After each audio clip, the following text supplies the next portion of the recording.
terms of, academicians to support their efforts in bringing us knowledge and to also continue the efforts in innovation, because we need research to be able to have solid innovation. And so why not bring decentralization to that area as well? And then to incentivize those peers that are taking their time in the past for free to review work that's being presented by these individual professors and or students that are contributing to this research. Are we still having a good time at Proof of Talk?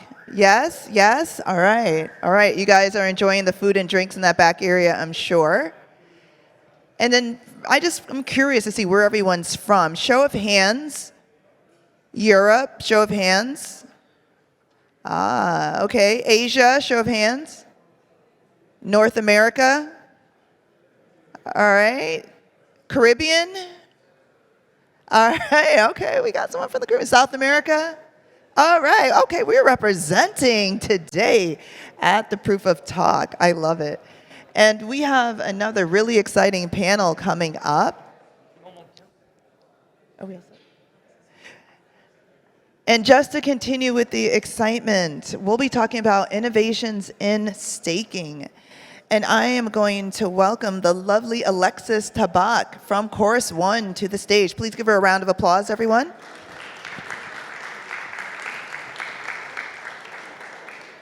We also have Eva Lawrence. Welcome to the stage. She is from Figment.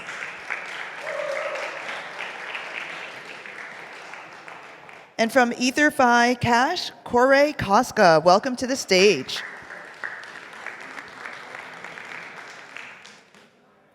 Last but not least, we have Adrian C, Lido, Steakhouse Financial. Welcome to the stage. Thank you. Let's do it. Hi, everyone. Good afternoon. And welcome to the Innovations in Staking panel. I'm Alexis Tabak. I head the U.S. and Sales and Business Development at Chorus One, an institutional staking provider. So I am very excited to have the honor and privilege to speak with some leading industry experts in staking and restaking. Some of the most exciting, buzziest, complicated, terribly interesting terms that we're going to get into. So I'd love to kick it off with some introductions of my panelists this afternoon. Eva, why don't you start? Sure, of course. Hi, everyone. My name is Eva Lawrence. I am the head of EMEA at Figment. We are the largest independent staking provider with around 15 billion in AUS, over 500 institutional clients, and we help everyone from asset managers, funds, exchanges, custodians to stake or to allow their clients to stake proof of stake tokens, which includes restaking. Hi, I'm Koray. I'm the CEO of Ether.fi Cash, which is a newly announced credit card in the Ether.fi ecosystem. And I'm also the founder of ChainNodes, a node provider in the validator space. And hi, good afternoon. My name is Adrian. I'm a co-founder of a crypto-native consulting firm called Steakhouse Financial, which serves as the finance workstream for Lido DAO. And Lido, as you may know, is organized as a DAO. So there are independent contributors that build it. And Lido Staked ETH is the fifth or sixth or something like this, largest crypto asset in the moment, which represents a tokenized staked Ether deposit. Great, thank you. Okay, so for the first question, in light of innovations in staking, Eva, I'd love if you could start off by defining really what restaking is, as well as explaining what has driven the most recent interest and demand. Yeah, so if we take staking to begin with, so staking is a mechanism by which token holders of proof of stake tokens can delegate their tokens to the network to secure the network. So I would say first, get your head around staking for those who are not familiar with it, and then move on to restaking. And restaking is the mechanism by which validators on a proof of stake blockchain can use their assets to to secure other proof of stake networks. So you can have assets staked on one proof of stake chain and use them to secure assets on another. The driver is definitely increased returns, right? We have seen more and more increase and more understanding around the mechanism of staking. So people have taken that a step further and gone, okay, well, what else can I do? How else can I increase my returns, increase my rewards? And restaking and all of the ecosystem that has come out of that has been a result of a demand for increased returns, I would say. Great.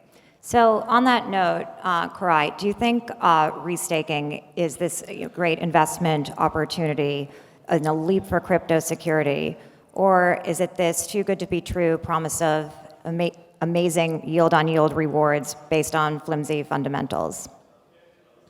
So I think restaking is really just an extension of staking, and it's the same as in investing everywhere around the world, not just in crypto, but everywhere.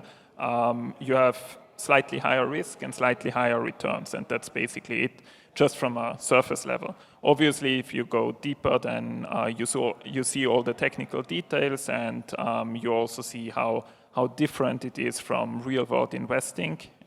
As in, you actually have to run software, you have to run specific algorithms that do certain work, whereas in the traditional investing world, you don't do anything, you just deploy capital. But there are parallels in a way that you basically just increase your reward by increasing the risk and by restaking. Adrian, any thoughts? I think it's interesting to talk a bit about the technological components of restaking, which I think is maybe the more interesting one, because in staking, what you have is the most important value of staking is the security of the network. So in Ethereum, this means that all of the staking operations are there to incentivize validators to join the network and to secure it. But the important thing is for this network of validators to be very decentralized and spread out over lots of places and run by different people.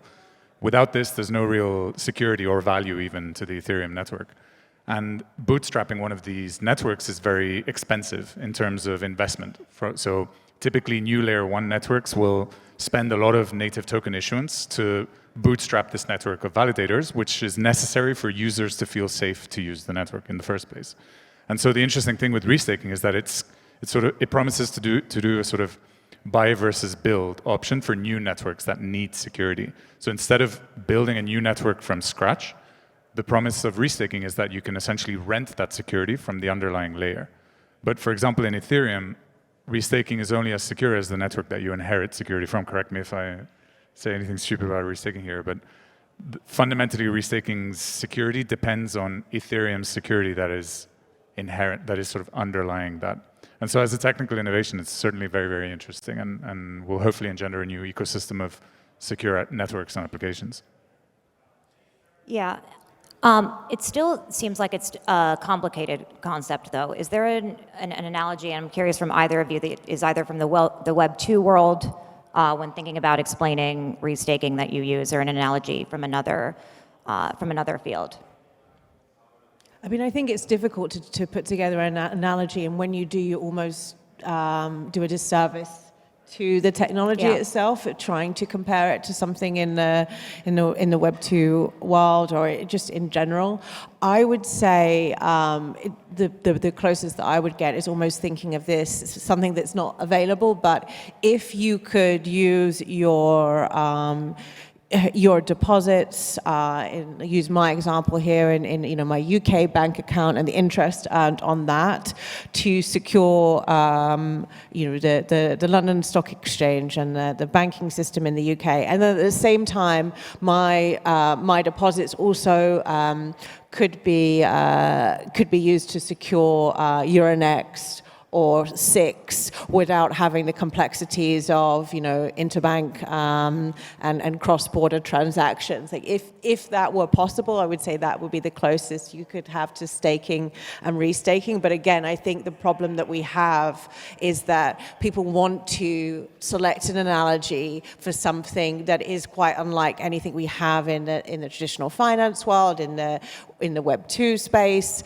And so then you have confusion, right, where someone will say, well, it's like rehypothecation. It's like, well, that's not the case. So I think you do have to be very careful with these analogies, that they don't become a simplified way that is the objective is to explain what staking is, but in the end, you just cause more confusion.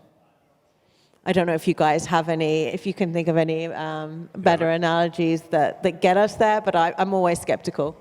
I'm equally as skeptical because I think that staking is like blockchain settlement is something that's so unlike anything in traditional finance. It's very tricky to get into these analogies, and often you get pressed into a corner when someone catches you and like, oh, you said it was a treasury bill or something. It's like, okay, but it's not. But with that caveat, I think the simple analogy is like ETH is a banknote, staked ETH is a treasury bill, and restaking is a corporate bond. But this is a terrible analogy, and don't use it, and cancel this from the recording, please. Okay, we can move on. Very good, thank you. From Eva, from your perspective, where is most of the demand from restaking coming from? So look, we are early. We are very early in this cycle, if we want to call it that. And so, from our perspective, most of the interest we see is from the crypto native firms, those who are already holding and staking ETH. Maybe high net worth individuals, crypto hedge funds, everyone else in the institutional side of the business that's looking at restaking is doing so from an exploratory educational phase at the moment. Rewards aren't live yet. We don't know where slashing will end up. It looks like there will be slashing enabled in the next few months. That's not clear yet. So I'd say the interest is from the crypto natives who already understand staking, but we're very early on and we haven't seen as much interest from the larger institutions yet, but they will get there. But first they need to understand what the risks are, and that isn't something that any of us have complete clarity on yet. But as we move forward, I expect more and more of them to explore and engage in restaking. From your perspective, do you think that restaking has found a product market fit, Koray? I don't think at all. I think I think what you mentioned just before, restaking is something completely different than anything in the Web 2 world and anything anywhere actually.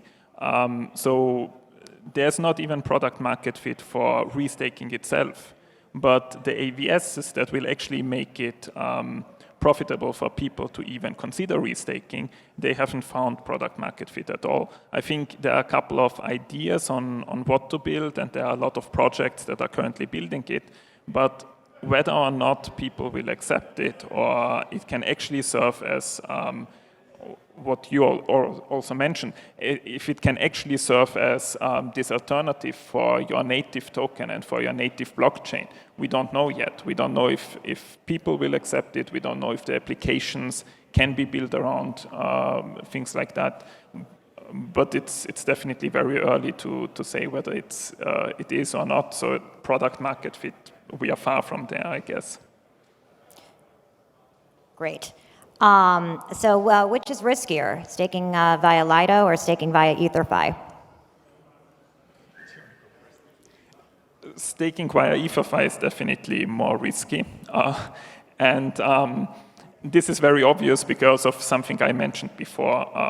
If you want higher rewards, you have to consider higher risk. This is always the case in investing, and restaking is just another form of it. So you will have slightly higher returns. Nobody knows how high. This really depends on whether there is product market fit eventually of the restaking world and the AVSs.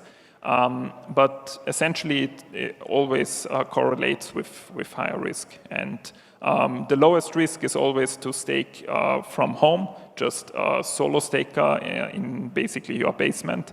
And then I think a step beyond that is liquid staking with Lido, and then using this in DeFi to increase your yield. And another step in like the risk and reward correlation is Ether.fi, where we stake and restake your assets, and then you use it in DeFi. So you further increase your yield, but obviously the risk increases as well. I think that's really fair. Yeah, I wouldn't frame them as sort of conflictive or competing, but complementary, because they're on different levels of the stack, right? As you were describing so well, there's sort of holding native ETH, then staking, then liquid staking, and then restaking on top of that. And an interesting feature of composability of DeFi is that staked ETH in itself, like Lido staked ETH, could actually become a useful asset in restaking as a liquid asset buffer. So from my perspective anyway, personally, and I'm not speaking on behalf of like Lido DAO or anything, but the main role of an LRT is to build value-added services and curation on top of the staking layer. So, you know, whether it's like Ether.fi Cash or whether it's curating the AVSs and selecting them and underwriting them. So to the extent that you can sort of take out the idiosyncrasy and the risk of native staking and outsource it to someone else, you can focus more on the value-added services. And I think that this is something quite common in crypto, where you find players that are very focused and specialized in a certain area, and they do really well. And crypto has a way of sort of competing whenever people try to do lots of different steps of the vertical, let's say. So I think there's roles to play for different building blocks to be slotted in different places, while still keeping the risk sort of managed and siloed within each sort of well-understood parameter. Maybe just from my side as well, because you mentioned this. So I'm from Ether.fi Cash, which is a subdivision of Ether.fi. So we are working on the fiat rails. Ether.fi is doing the staking business, so I'm also definitely not talking for Ether.fi here. Those are also my views on it, but I, as a crypto user and as someone who stakes, I consider liquid restaking slightly riskier, but the rewards are higher. And I think this is generally true. Just the deeper you go in the stack, you can also do other things. You can also take Lido staked ETH and then loop it. And it's also riskier, but it provides more rewards. Restaking is just another form of investing, like everything else. Adrian, so Lido has seen more ETH outflows than any other protocol, while staking platforms like Ether.fi are getting the latest inflows. So how are you planning to stay competitive? So I've actually, before this panel, I looked into the data, and wrong? There was a period from February through April where Lido went from 9.8 to 9.2 million ETH. But since then, it's gone back to 9.4. And in recent months, it's actually been one of the biggest recipients of stake. And now, granted, in that period of outflows, a lot of it did go to restaking, and a lot of that went to Ether.fi. But in what you've basically seen in the last few months is the sort of hype and settlement into sort of normalcy of a new market trend. So you have a lot of capital that's sitting in Lido staked ETH from different places, institutional capital, retail, and so forth. A new narrative emerges with the promise of generating outsized returns, and they exit, they sort of mine it or take advantage of it or what have you, and then they come back, which is the trend that we're seeing now. And so I think that Lido, and again, Lido is a DAO, so it's not a company, it's software, right? It's neutral middleware. It can't decide to do anything. What the contributors to it can focus on doing is to make sure that as sort of neutral staking middleware, that it remains the best risk-adjusted source of native staking rewards with all the liquidity and composability that other players in DeFi need. So what I actually expect to see in the future is more players in restaking adopt staked ETH, for example, as a liquid asset buffer. Because it's one thing that, restaking is one thing, but what you don't want to have to do is to worry about the idiosyncrasy and operational risk of native staking. So using staked ETH also gives you advantages like being able to offer liquidity to providers of restaked capital. Instead of having to wait for 7 or 14 or however many days, you can, as an LRT provider, let's say, you could reserve some portion of your assets and have them sit in staked ETH, so that you at the very least earn the native staking return and you offer more liquidity to your users. So in brief, I think staked ETH is very difficult, nearly impossible to change. That's one of its biggest features. It's thin staking middleware, and I think that's how it will remain, quote unquote, competitive.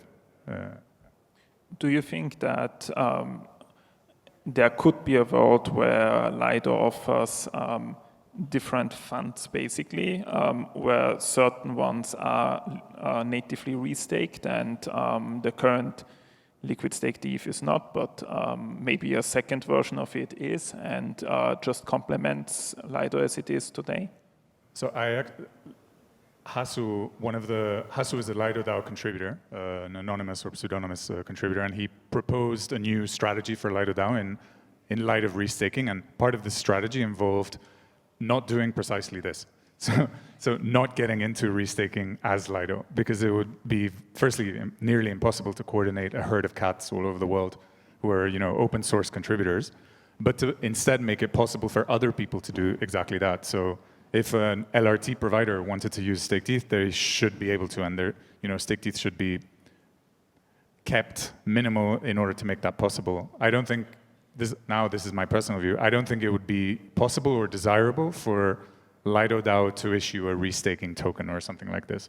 It would just be too difficult. But I see much more potential in partnerships with restaking providers or liquid restaking tokens instead.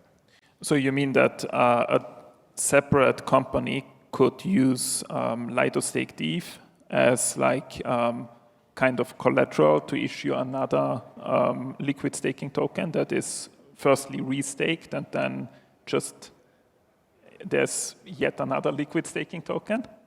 For example, I mean, the benefit of, so maybe not for liquid staking tokens, but just for liquid restaking tokens. And I think there's a market structure in restaking at the moment where there's one supplier of restaking middleware, so it's very concentrated. And this supplier has essentially discretion on what types of collateral to accept. But I think it would be interesting to see an emergence of more permissionless restaking middleware that doesn't have so much concentration risk involved, that allows people to restake any type of collateral, including staked ETH, but any other, like USDC could be a perfectly viable collateral for restaking for certain users, right? And so I think on top of this, you can imagine that an LRT could accept staked ETH, pledge it as collateral, but keep a portion of it, for example, liquid, or inherit the security of Ethereum through staked ETH to AVSs. I want to get back to the institutions a little bit too. Eva, are the institutions embracing restaking? You touched on a little bit of crypto native funds, and I want to talk a little bit more about that and how the restaking landscape looks for institutions. I mean, I think we have to be very clear about how we're defining institutions here.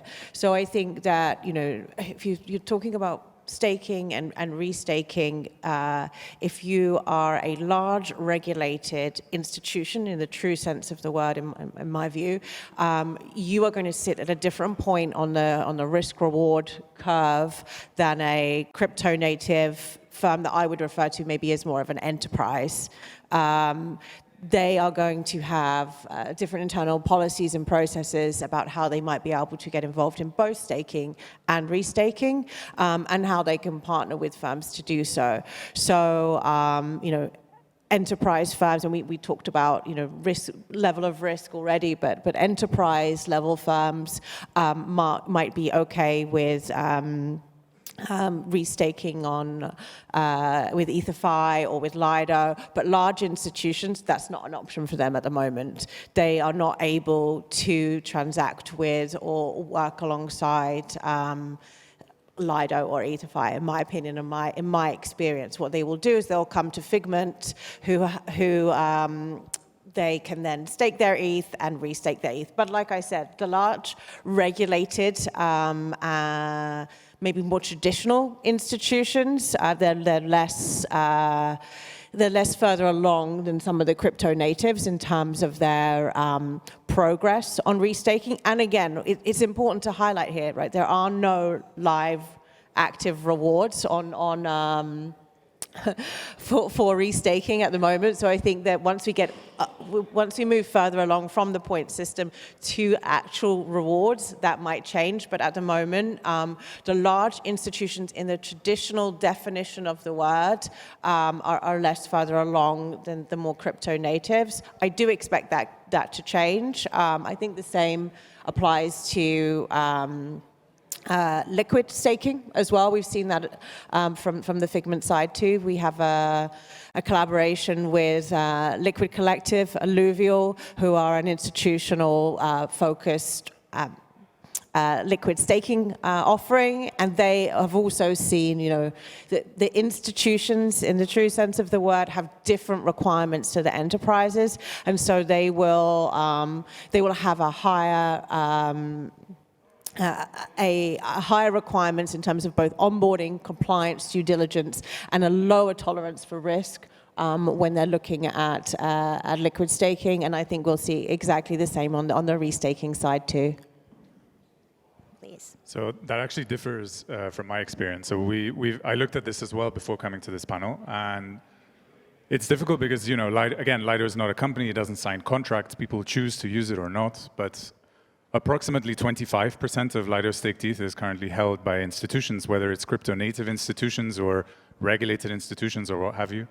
So this is about 2 million ETH in total. So Lido staked ETH is basically the de facto blue-chip institutional asset for native staking rewards, bar none.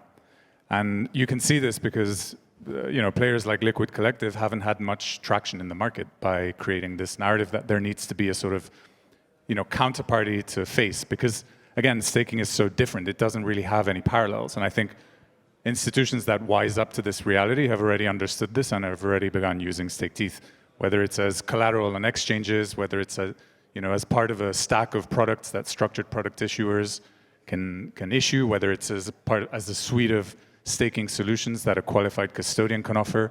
Like Taurus, for example, in Switzerland, offers access to staked ETH to 16 regulated banks around the world. So in my experience anyway, staking is something new, and I think institutions are wisening up to this, and they're using just the asset that's available, and eventually, hopefully, they'll jump on board with Ether.fi as well. Yeah, I think we'll definitely see that change, but at the moment, from a regulated entity point of view, regulated institutions need to face an entity. So I think, Liquid Collective do have it right on that front. I think that's different for the crypto native firms that maybe aren't regulated by a FINMA or an FSA, and I think that will change progressively in the future, but at the moment, I'd love to get the stats on what institutions that work with Lido have a regulation and aren't maybe working with it from a venture capital unregulated maybe standpoint. But I think from the regulated piece, we still got to see a lot more development with the regulators getting their head and as a result, the risk and compliance teams getting their head around new concepts and also facing a DAO. Well, it's a range of different players, including regulated and so-called unregulated players, because as you mentioned, the regulation is actually not there at all in many places. It's a bit clearer in jurisdictions like Switzerland, which is where, for example, Taurus has taken the comfort of being able to build in this integration. And I can't speak for Taurus, but I presume that they take the view that they know their relationships with their customers and they know how to manage that compliance risk.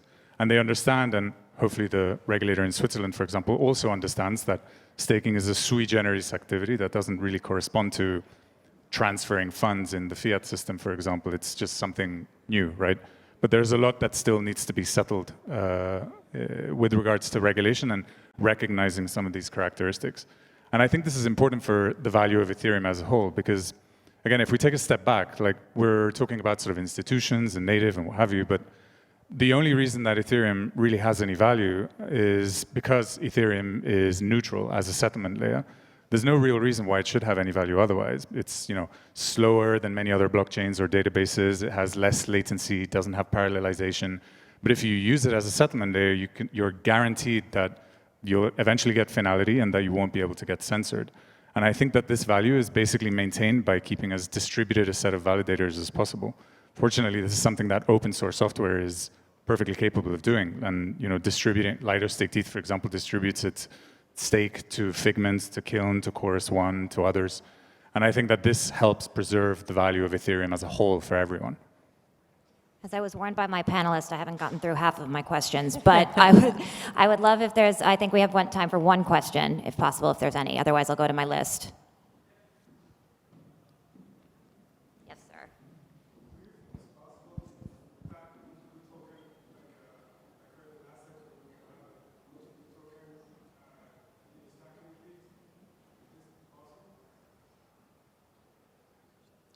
Will you repeat the question? Yeah. Here.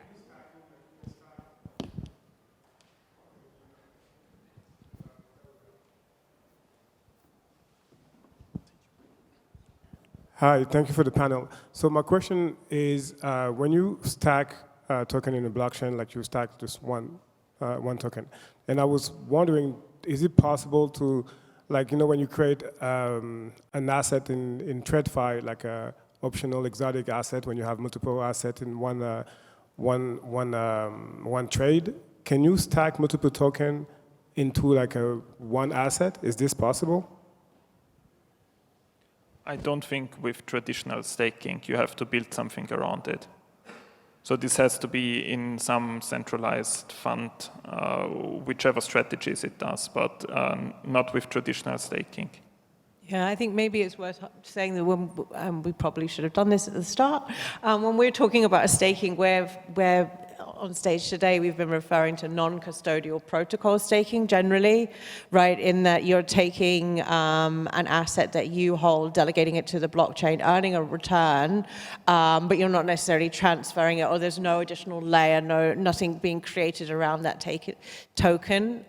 It's just the very pure non-custodial protocol staking. Fair enough. Thanks.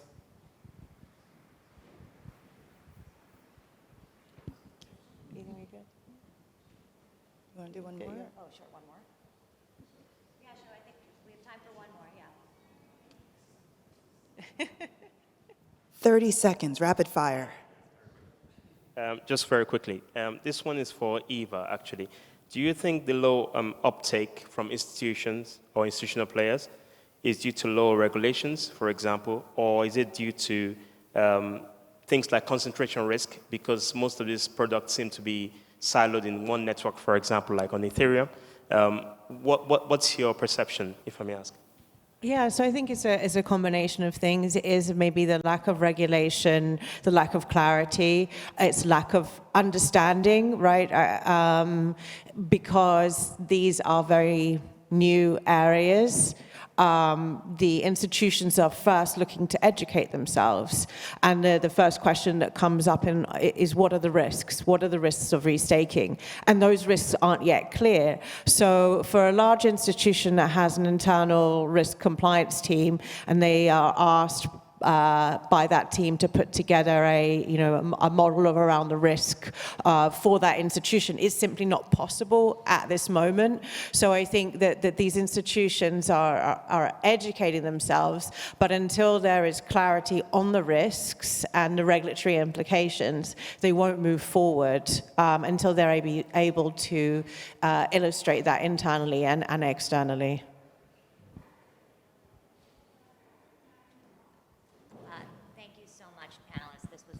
This was a fantastic discussion. I had a lot of fun. I hope you guys did too. Thank you. Thank you, Alexis. Thank you.